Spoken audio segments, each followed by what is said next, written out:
Crimson Room Decade came out of nowhere. It didn't quite come out on the 10th anniversary of the original Crimson Room. I believe it came out 12 or 13 years after, depending on what version of Crimson Room you're talking about. 13 if you're talking about the original release. But Crimson Room is one of those few games that can call itself genre defining. It was not the first room escape game, but it gets to hold that distinction of being the one that defined the genre.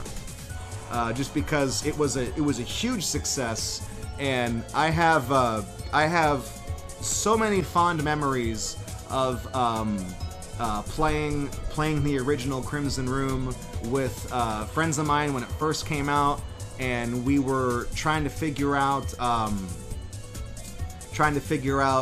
all the different puzzles together. You know, how does the projector work? You know, oh, I found if you shake the curtains and then a key falls out, or like a ring or whatever.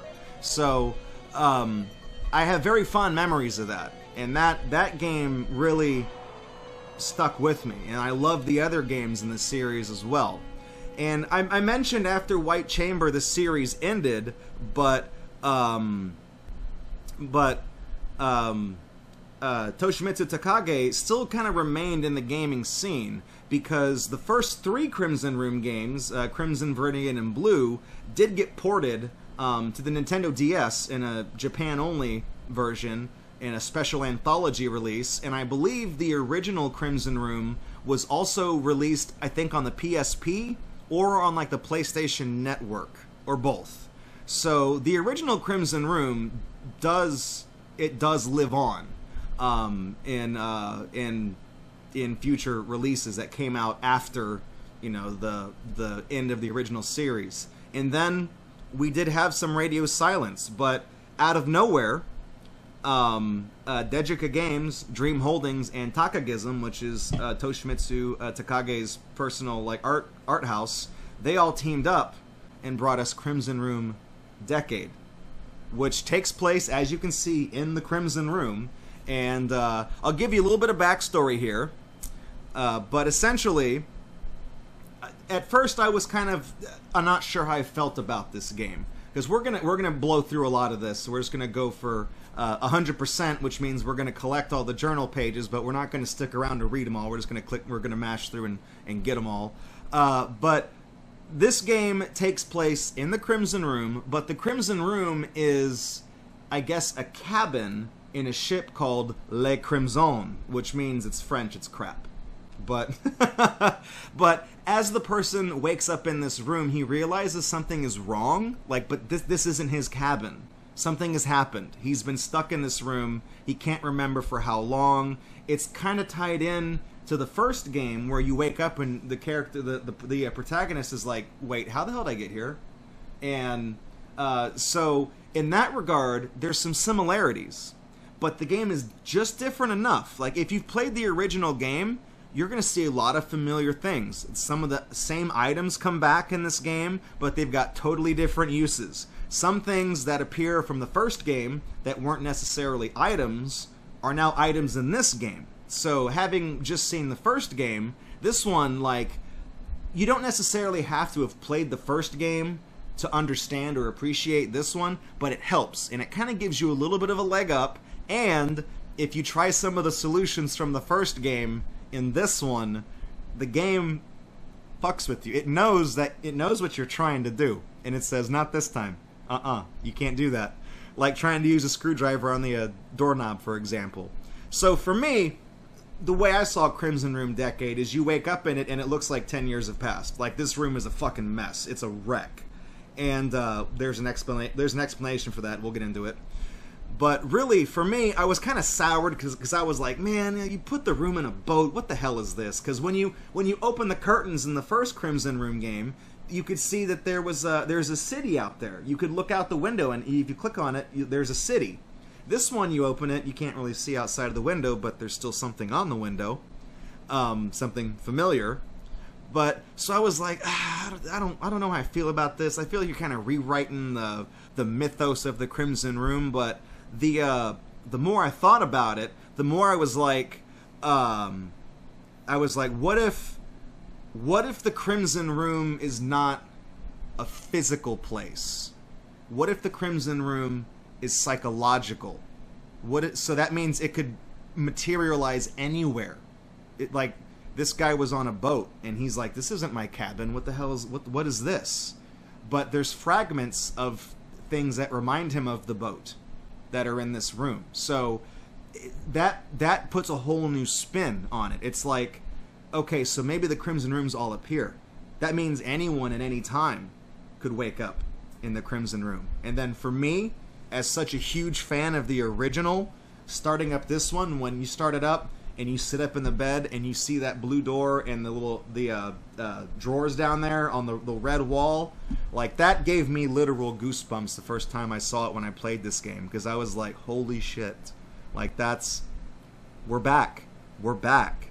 And then, as a player of the game, you know, as a big fan of the game, it makes you think. As a player, it's like, all those years ago, 12 years ago, 13 years ago, did you really escape from the Crimson Room? Because now, you're back in it. Did you really escape? That first time when you thought you got out, did you really get out? So, like, then it's just like...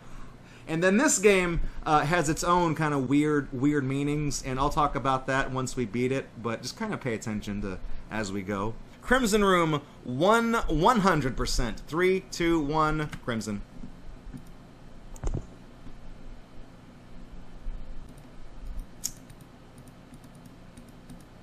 To investigate the Crimson Room. That's my mission. So this is... You can actually walk around in here now. It's like a proper 3D game. So here's journal page number 1.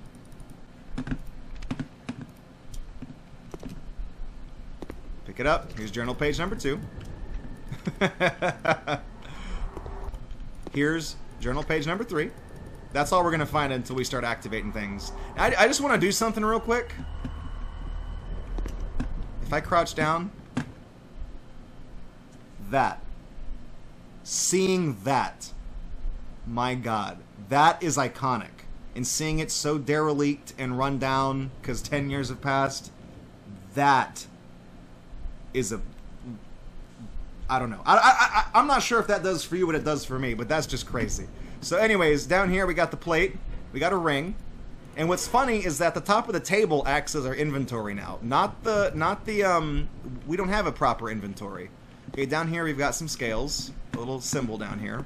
So underneath the pillow, remember under the pillow, we've got a pencil. It's waterproof. And go ahead and mark that.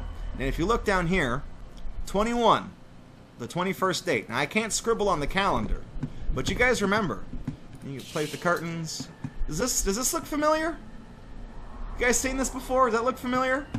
The cursor seems to drag itself to something, a specific point here. We'll play with that later. Alright. Unlock the drawer.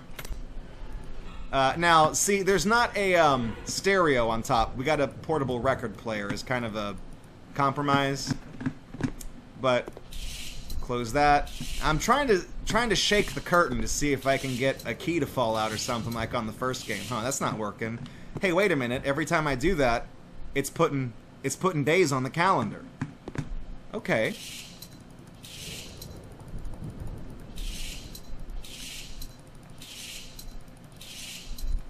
So if we play with that a little more, let's see, 1, 2, 3, 4, 5, 6. So yanking the curtains around still does something. If we open up the drawer where that symbol was, now we got a little pocket knife. Check this out. Got a little knife. It's got a flathead screwdriver, a knife, and a corkscrew. But so we got the knife. We're gonna get out of here. We're gonna get out of here. Oh.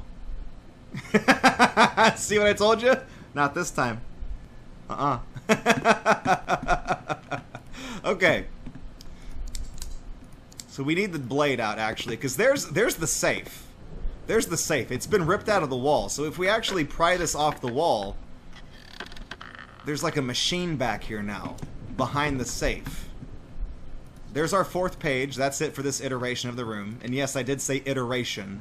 So now we go down here. This is the dumbest thing in the game. You gotta click right here. There's a flashlight. That I don't like, just because the only reason you'd know that was there is if you were just randomly clicking around, or if you knew to look there because there was a thing there last time. You know what I mean? So we need this flashlight because we need to be able to see. Got to open up the flashlight, turn it on, and if we crouch down, there's a little red key down here. So we're gonna use that. I'm also actually gonna point out real quick. I don't need to open this drawer, but there's a little baby doll in here, kind of creepy looking. All right. So you put the red key inside the red tumbler. When you do that, the whole room starts to turn. Like, the Crimson Room moves. This is like some shit out of Cube. Like, this is insane. So that's why I said iteration of the room, because now everything is tumbled around, everything's fallen down, you know, everything's a fucking mess. There's 2 pages in each iteration now. Okay, so we got that. There's a little postcard. Now pay attention. If you notice, look, there's no smoke coming, and even if you click on that, there's no smoke coming out of that chimney. Remember that. Remember that. Anyways, the flashlight in this iteration is optional, but not for 100% actually. Because we do need to find the other piece of paper, the other journal entry, which is down in here. You can only get it if you have the flashlight. Alright, what we do need though, where did it go? Where did it wind up? Oh, it's back over here. Shoot. I need my knife. Yeah, there we go. Now this curtain has fallen off the track, but you can slice a piece of it off. And then the plate, now it's an item. It wasn't an item the first time around. So there's some water dripping here. There's a leak somewhere. Put that in there. I want to show you something creepy while I'm waiting on that. Take a look up there. Oh, I think we maybe just missed it. You can see a creepy little baby doll face appear up in here. Because the door is cracked open, we just can't get up there. Alright, so we're going to need the combination to the safe. So to get that, this looks a little more familiar now, doesn't it? It's the Dancing Man. So we're going to zap ourselves, and that's going to activate the lightning. And we need to watch this calendar. Because watch for the star. Okay, 1988. It's a good year. So now we got this wet rag. We're going to use it to wipe off the numbers on this so we can actually see what we're doing here.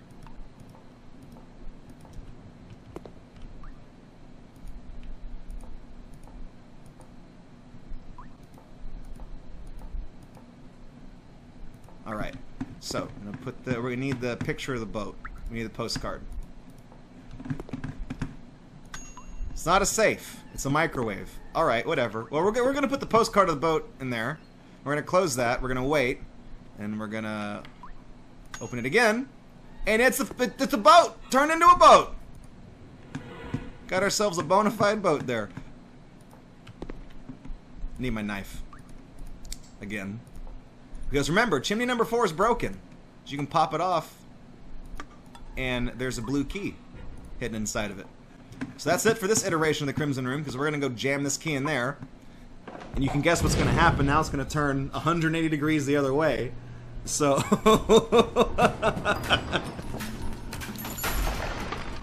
you just hear all the shit inside just crashing and tumbling around. Alright, so now, here we are. You find that the bed is actually bolted to the floor. There's my pencil. Need that. Put that away. Oh, shit, hang on. What happened? I minimized everything.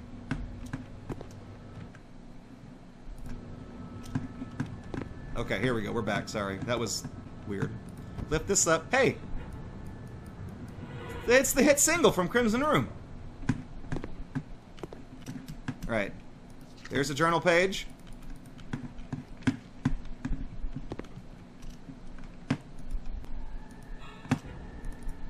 There's a ring. Now this ought to look familiar. Look what tumbled out. Remember that? Spooky. Oh, my stereo. Put that back.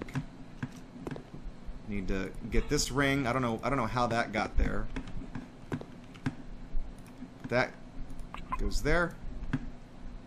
So we got the 2 rings. Remember, we had to put the 2 rings on the box to open it the first time. We don't have a metal rod, but we do have a pencil that looks like it might fit. It does. No cassette tape though, but we do have this nasty old battery. Go ahead and get my flashlight. Take the battery out of that. Sorry, plate.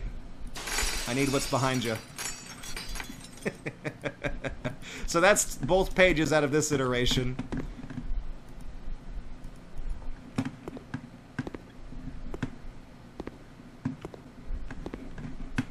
Okay, wipe off this record because it's actually pretty dirty. Nope, give me that. No, I need the... Where's my knife? It's down here. I need this. The power line's been cut, but remember we found a battery in there earlier. So we're just gonna go ahead and mix these 2 battery types. There's nothing wrong with that. It's like a Japanese Duracell or something. That's fine. Just put them both in there. Yeah, there we go. All right, we got a record. Here we go. Now we can play it.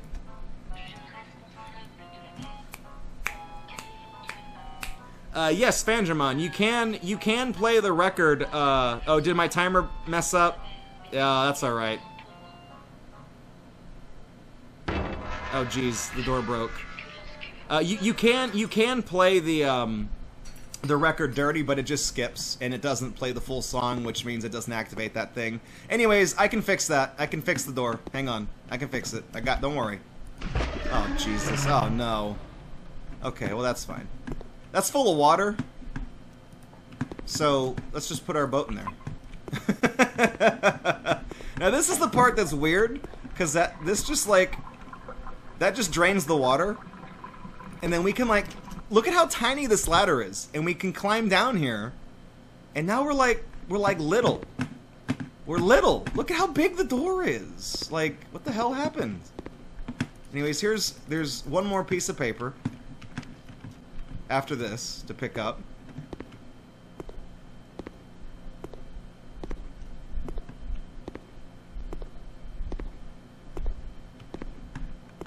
Moving around, pick up the little doll from earlier. If you didn't collect this earlier, all these items still appear even if you don't mess with them. He goes on the bow of the boat, and then some sparks happen. This is the only thing that gets a cutscene like that. I don't know why. I feel like you could have figured it out on your own that something fell somewhere. That's my knife. We need it. We need to use the screwdriver one more time.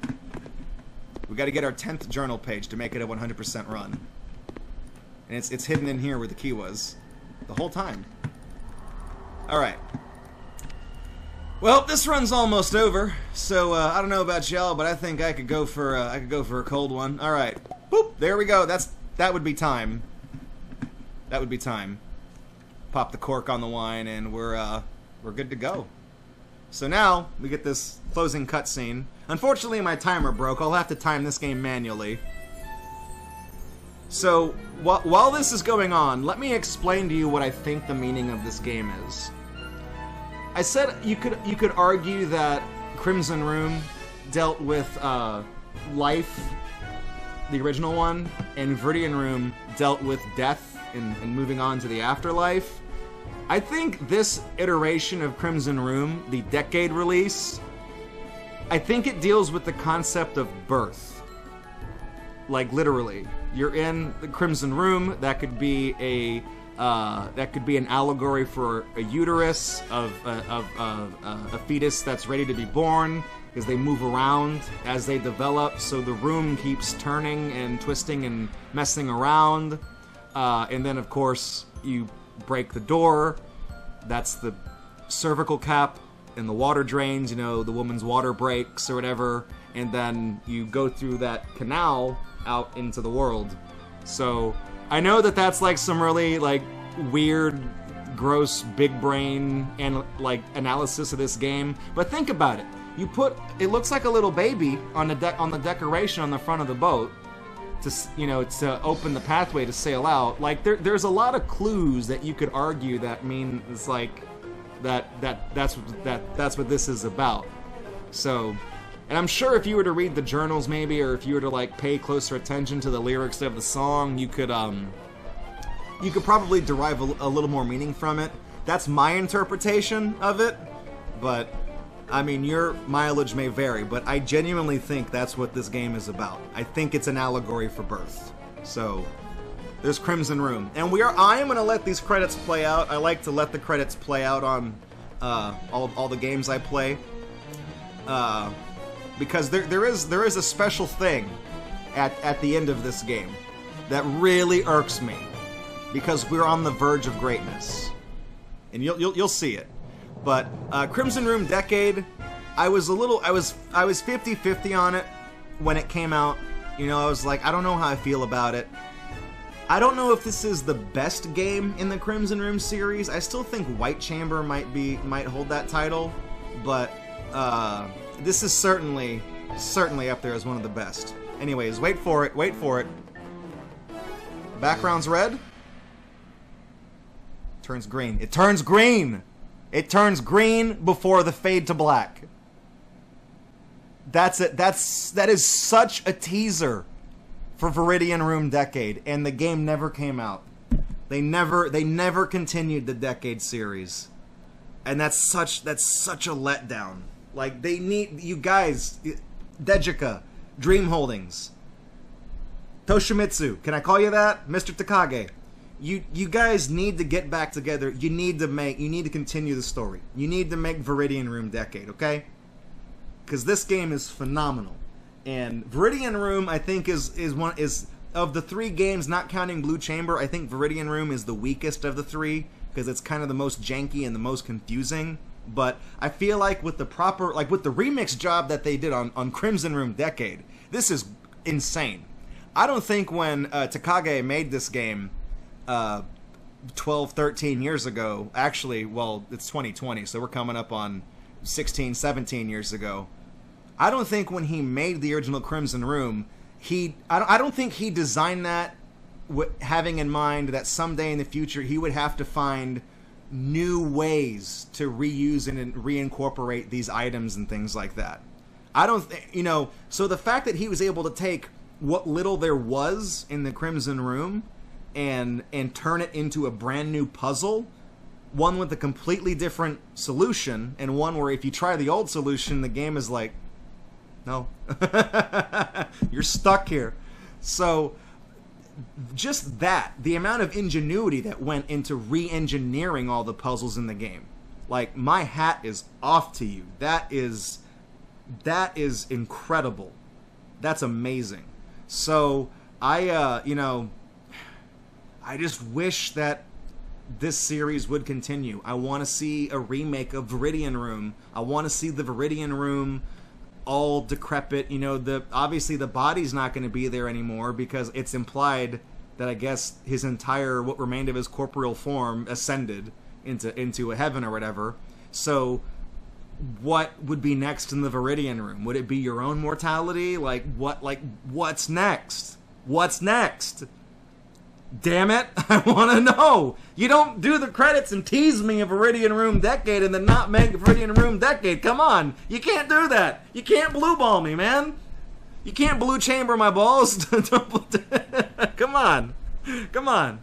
But anyways, that's Crimson Room Decade. On Steam, the game is a little bit pricey. It's, I mean, if you're a diehard fan like I am, I paid full price for it, I think. I mean, because I snapped it up because I was like, Crimson Room Decade, what? And at first I thought they just ported the game and updated the graphics, but then I was like, no, it's a brand new game with all new puzzles. I'm like, what? Oh my god! I did like the Rich Evans thing. Oh my god! So that's why I was so let down about there not being a Viridian, because it's been 4 years since this game came out. So if they were going to make a Viridian Room Decade, they would have done it by now. So it's just kind of a letdown. But you guys still got it in you. You still got it in you. Okay, come on. I'm rooting for you. Make it happen. Make it happen. All right. Hey, thanks for checking out Gatorbox on YouTube. We really appreciate it. If you like what you saw and you want to kick around with us live, follow us on Twitch because we do this several times during the week. And if you want to support this channel, you can do so by subscribing right here on YouTube, following or subscribing over on Twitch, or even making a pledge on Patreon. Your support over the years has been tremendous. Thank you so much, and we look forward to seeing you in the next video right here on Gatorbox.